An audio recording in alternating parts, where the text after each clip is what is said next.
Hey everybody, it's Trisha from Unique Home by Trish.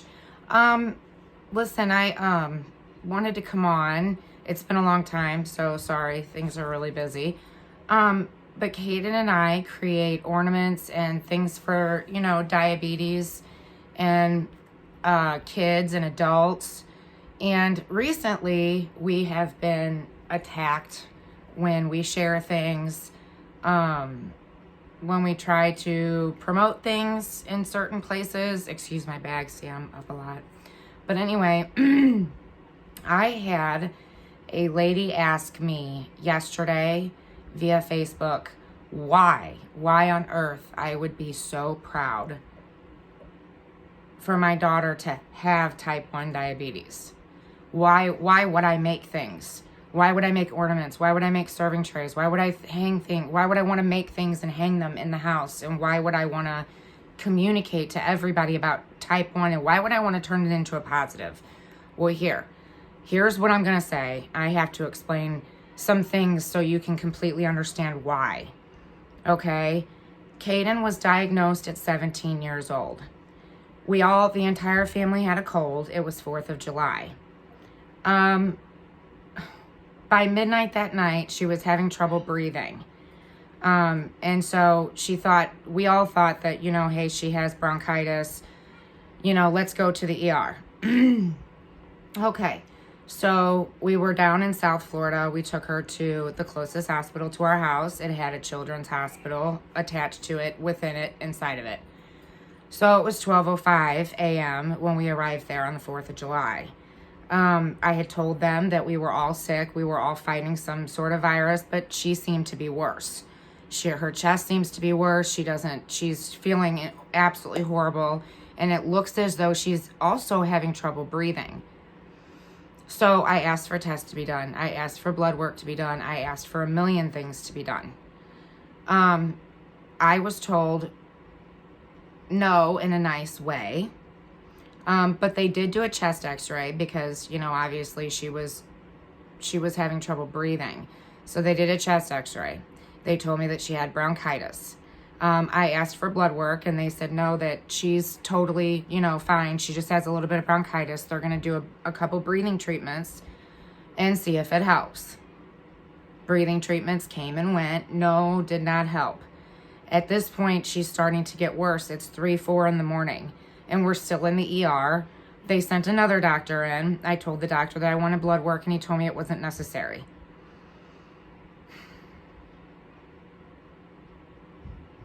So another nurse came in. Kaden started crying and said she was having more trouble breathing. This was after the second breathing treatment. The nurse said, we are going to go ahead and let you guys go. She has bronchitis, she's had 2 breathing treatments, and, there's nothing else we can do. Well, I started getting really upset. And so I excused myself. I went out to the doctor's and nurse's desk. And at this point I was crying and I said, look, she told me that she can't stand up and walk out of here. She has no energy. She can't physically stand. After you guys told us that, you were letting us go and whatever. So they told me that she couldn't stand because she had been awake all night and it was 6:30 in the morning by this point. Meanwhile, she's 17 years old. Granted, I'm 42, but when I was 17, I could stay up all night long. I had no problems. I could not stand up in the morning at 6 a.m. So they wheelchaired her out. So we walked into the hospital. We walked in at midnight. They wheelchaired her out at 6:30 in the morning.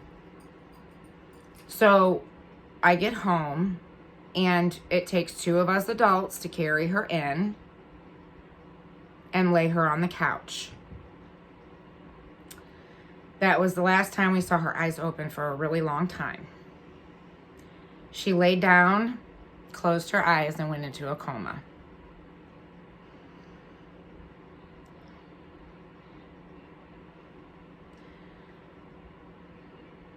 By 11 a.m., she was back in the same hospital that told me that there was nothing wrong with her. The nurse that took us in turned to me and said, "Why in the world would you wait so long to get this child here?"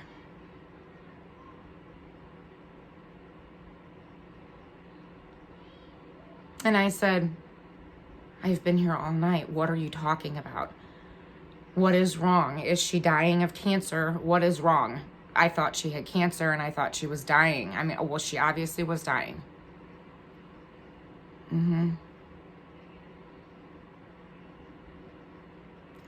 The nurse looked at me and said, "No, she has diabetes." I said, "How is that possible? I feed them so well. I am so on top of everything." And she shook her head and she said, "No, it's type 1, not type 2. I said, "Okay." I hit the floor, got on my hands and knees, and I was begging for God to save her life. I was begging for, I would switch with her, whatever God wanted to do, whatever He wanted to do. At this point, I had been trying to save my daughter now for I don't know how long, and nobody would listen. So, and when I kept telling them that I knew something was wrong, that I have never gotten this sick with bronchitis, and that I've had it all my life off and on. So they send the NICU doctor down. And he tells me that they have to watch her brain because she has brain swelling. And they have to watch for bleeding. And they start talking about things like intubation, swelling of the brain, cutting holes in the brain if necessary for tubing and this and that, signing paperwork, all these things when she was just fine 8 hours prior.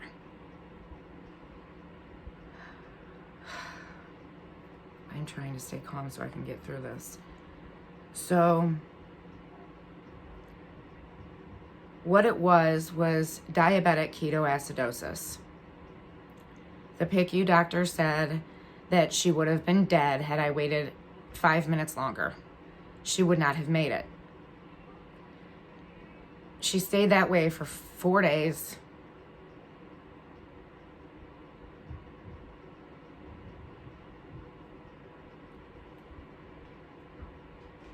Until the 5th day. She opened her eyes and she looked at me. And it was the most wonderful thing I've ever seen, besides the day they were born.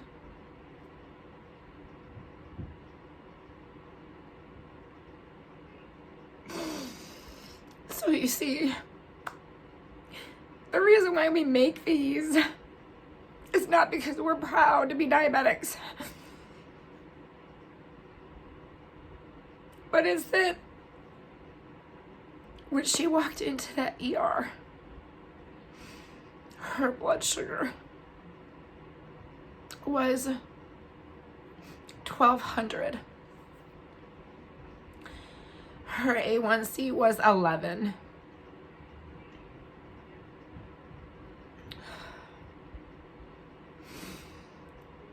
They told us that the first 24 hours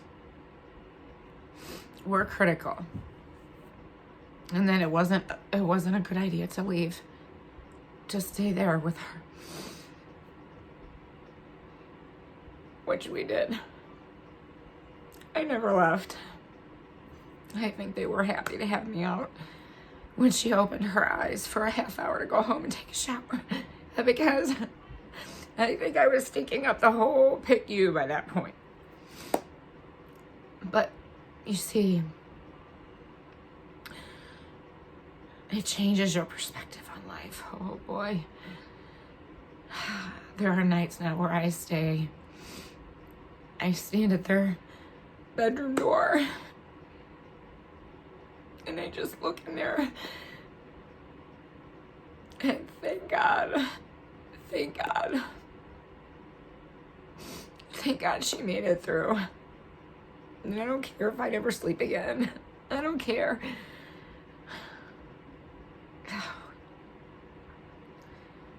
Be proud to be a type 1. Be proud. You are your pancreas. You are your own pancreas. You do amazing things. Things that most people can't do. Own it. Be damn proud of it.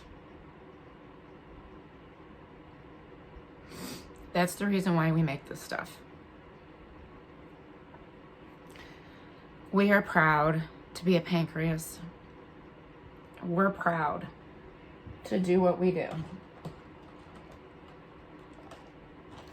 Here's a Diabadass that Kaden made.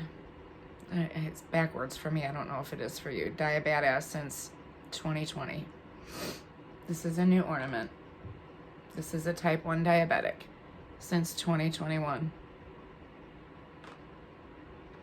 This one says type wonderful since 2011. And it has a heart. This one says type warrior since 2011. You guys are all of these things. You may not have had the diagnosis we had, but don't let those jerks out there ever let you hide. Don't do it. You're amazing. You're absolutely, utterly amazing. All of you. I love you all, and stay amazing. We'll be back. I'll be back, I promise, and it will be happy and fun. Oh, quickly. I'm going to show you this.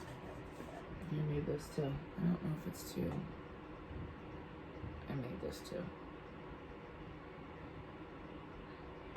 Love it. Okay. This is for our kitchen. I made that. And then I offer that on Etsy too, if you guys are wondering. I'm sorry, this is really raw. Sorry about that. It's been a rough week of too many people asking why we would be so proud, and why would we want an ornament, a type 1 ornament on our tree. Okay, well, that's why. Okay? Y'all are amazing. She's amazing. She's a freaking warrior. Y'all are. Every single one of you. Okay. Thanksgiving. Happy Thanksgiving. Merry Christmas. Have a great one. Don't spend too much money, you guys, out there shopping. Okay?